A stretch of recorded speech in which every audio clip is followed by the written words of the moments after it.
Allot மணி சேனலுக்கு வருக வருக. நான் செபி ரெஜிஸ்டர்டு ஃபினான்ஷியல் அட்வைசர் கிடையாதுங்க. நான் எஜுகேஷனல் பர்பஸுக்காக என்னுடைய பர்சனல் எக்ஸ்பீரியன்ஸை நான் ஒரு 20 வருஷமாக மார்க்கெட்டில் இருக்கேன்.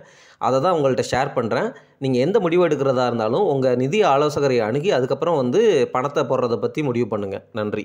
அலாட் மணி சேனலுக்கு வருக வருக. இந்த சேனலுக்கு இன்னும் நீங்கள் சப்ஸ்கிரைப் பண்ணலைன்னா தயவு செஞ்சு சப்ஸ்கிரைப் பண்ணிக்கோங்க. பெல் பட்டனையும் கிளிக் பண்ணிக்கோங்க.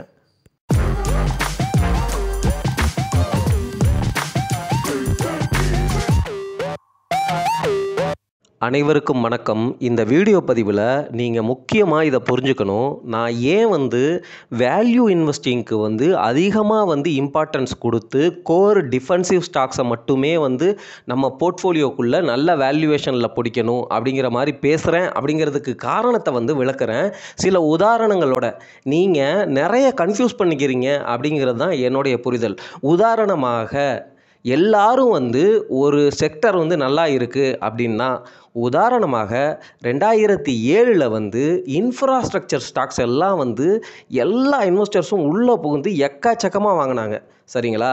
அதே போல் 2014 பார்த்திங்கன்னா ஃபார்மா செக்டர் ஸ்டாக்ஸை ஏகப்பட்ட விலை கொடுத்து வாங்கினாங்க. 2000 டாட்காம் பபுளில் எல்லா ஐடி கம்பெனிஸும் 100 PE 150 PE இந்த மாதிரி போச்சு. சரி, எதனால் போகுதுன்னா, அந்த கம்பெனிக்கு நிறைய ஆர்டர் வருதுன்னு நியூஸ் வருது, அல்லது நிறைய திட்டங்கள் அனௌன்ஸ் பண்ணுறாங்க. அது எல்லாமே அந்த கம்பெனிகளுக்கு ரொம்ப பாசிட்டிவாக இருக்கும். மார்க்கெட்டில் ரொம்ப சென்டிமெண்ட் அந்த கம்பெனிகளுக்கு ரொம்ப பாசிட்டிவாக இருக்குது. அப்படிங்கிற பட்சத்தில் என்ன நடக்குது அப்படின்னா, ஸ்டாக்கினுடைய விலை பயங்கரமாக ஏறுது. 100 PE அப்படிலாம் ஏறுது. அப்போ பார்த்தா நம்ம இன்வெஸ்டர்ஸ், நம்ம சப்ஸ்கிரைபர்ஸ் எல்லாருமே, சார் இந்த ஸ்டாக்கு சூப்பர், அந்த ஸ்டாக்கு சூப்பர். இப்போ பார்த்தீங்கன்னா ரெனியூவபிள் எனர்ஜி, செமிகண்டக்டர், ஊயின்னு பேசுகிறோம். சரி பேசுகிறோம், அந்த தீம் எல்லாம் உண்மைதானா? உண்மைதான். ஆனால் அந்த தீம் எல்லாமே நடக்கிறதுக்கு, இம்ப்ளிமெண்ட் பண்ணி உங்களுக்கு ரியல் ப்ராஃபிட்டை கொடுக்கறதுக்கு ஒரு 10 வருஷம் ஆகலாம்ல. அப்போது நீங்கள் புரிஞ்சிக்க வேண்டிய முக்கியமான 3 விஷயங்கள் இருக்குது. ஒன்று, நீங்கள் க்ரோத் இன்வெஸ்டிங் பண்ணுறீங்க அப்படின்னு சொல்லிட்டு இந்த மாதிரி தீமில் உள்ள ஸ்டாக்கை பிடிச்சிட்டு லாங் டேர்முக்கு ஹோல்டு பண்ணுவீங்க.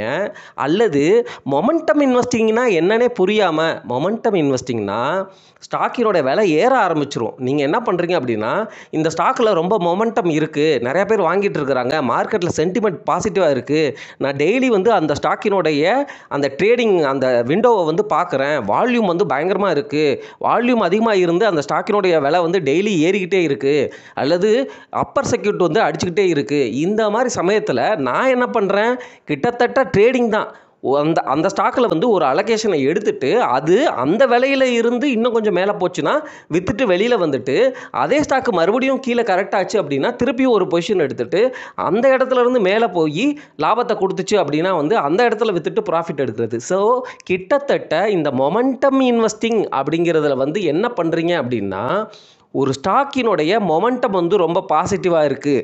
அதுக்கு காரணம் மார்க்கெட் சென்டிமெண்ட்டாக தான் மேக்ஸிமம் இருக்கும். ஏன்னா அந்த மார்க்கெட் சென்டிமெண்ட் மாற்றினதுக்கு காரணம், அதாவது என்னென்னா மார்க்கெட் சென்டிமெண்ட் பாசிட்டிவாக மாறினதுக்கு காரணம் என்னவாக இருக்கும் அப்படின்னா, அந்த குவார்ட்டரில் அந்த கம்பெனி நல்ல ரிசல்ட்ஸ் கொடுத்துருக்கலாம், அல்லது அந்த கம்பெனி அதர் இன்கமில் அதிகமாக ப்ராஃபிட் காட்டி நல்ல ரிசல்ட்டுன்னு சொல்லியிருக்கலாம். ஆனால் மார்க்கெட்டுக்கு உள்ளுக்குள்ளே என்ன நடக்குது அப்படிங்கிற புரிதல் இல்லாமலே இந்த கம்பெனி ஏகப்பட்ட ரிசல்ட்டை கொடுத்துட்டு சூப்பர் கம்பெனி அப்படின்னு சொல்லிட்டு அதில் மொமெண்டம் 20-25% ஸ்டாக் விலை உடனே ஏறி இருக்கும்.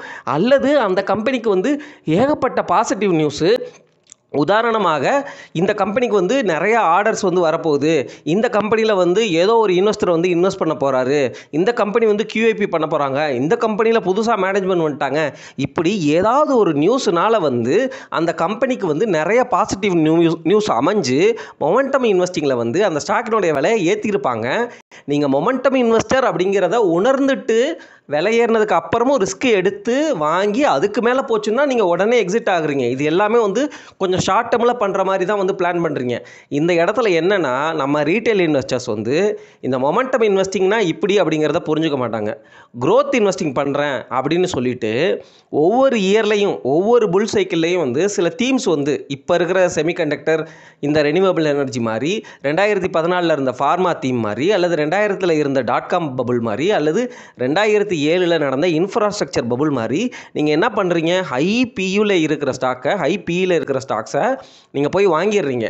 ஆனால் அந்த ஸ்டாக்கு ரியலாக வந்து க்ரோத்தை கொடுக்கணும்ல, அந்த ஏர்னிங்ஸ் க்ரோ ஆகணும்ல, அது வந்து நடக்காமல் போயிடும், ரொம்ப தடுமாறும். அதனால் என்ன ஆகும் அப்படின்னா, விலையை பயங்கரமாக ஏற்றி வச்சுருப்பாங்க. நம்மள மாதிரி ரீட்டைல் இன்வெஸ்டர்ஸ் மாட்டிட்டு ஏகப்பட்ட லாஸை வந்து சம்பாதிப்போம். இன்னமும் 2007 ஏறின இன்ஃப்ராஸ்ட்ரக்சர் கம்பெனிகள் எல்லாம் பல கம்பெனிகள் காணாமல் போச்சு. Real estate infrastructure companies. அதை உணர்ந்து கொள்ளுங்கள். க்ரோத் இன்வெஸ்டிங் அப்படிங்கிறது அந்த கம்பெனி ஸ்டெடியாக கன்சிஸ்டண்ட்டாக க்ரோ ஆகிட்டே இருக்குது, வருஷம் ப்ராஃபிட் க்ரோ ஆகிட்டே இருக்குது. ரீசெண்டாக கூட ஒரு வீடியோ போட்டோம், ஒரு பங்கை எப்படி வாங்குறது அப்படின்னு சொல்லிட்டு. அதில் ஏன் வந்து HDFC பேங்க் வந்து ஒரே ஒரு ஸ்டாக்கு தான், 7000 ஸ்டாக்கில் ஒரே ஒரு ஸ்டாக்கு 20 வருஷமும் கன்சிஸ்டண்ட்டாக வந்து ப்ராஃபிட் காட்டியிருக்கிறாங்க. ப்ராஃபிட் காட்டியிருக்கிறாங்க அப்படின்னா என்ன அர்த்தம்னா, போன வருஷம் 100 ரூபா, இந்த வருஷம் 101 ரூபா, அந்த மாதிரி பாசிட்டிவ்லே இருந்திருக்கிறாங்க அப்படிங்கிறது தான். அதுவும் வந்து ஜூலை 2023 வரைக்கும் தான். HDFC கூட மெர்ஜர் ஆனதுக்கப்புறம் இப்போ வந்து ஸ்ட்ரகிள் ஆகுது பேங்க்கே.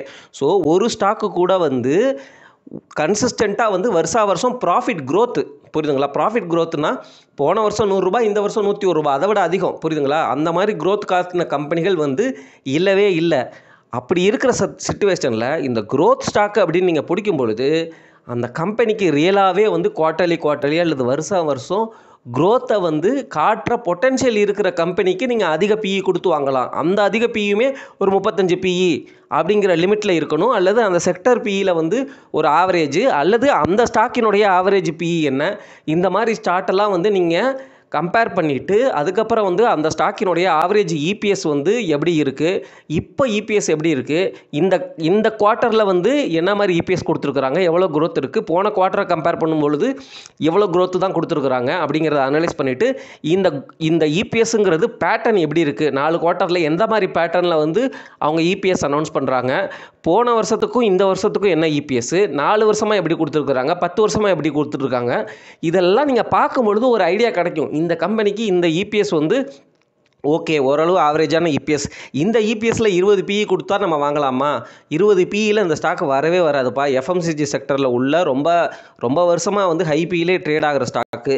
அப்போ என்ன பண்ணலாம்? சரி, ஓகே, இந்த கம்பெனிக்கு வந்து கடன் இல்லை, நிறைய காசு வச்சுருக்கிறாங்க, க்ரோத்தும் காட்டிகிட்டே இருக்கிறாங்க. அப்படிங்கிற பட்சத்தில் அந்த ஸ்டாக்குக்கு நீங்கள் வந்து ஹை பிஇ கொடுத்து நீங்கள் வாங்குறீங்க. அதாவது எப்படின்னா, அந்த ஸ்டாக்கு வந்து 60 பிஇலே ட்ரேட் ஆகிட்டு இருந்துச்சு, இந்த கரெக்ஷனில் வந்து ஒரு 40 பிஇக்கு வருது அப்படின்னா ஃபஸ்ட்டு போர்ஷனை அந்த 40 பிஇயில் டிப்ளாய் பண்ணுறீங்க. சரிங்களா?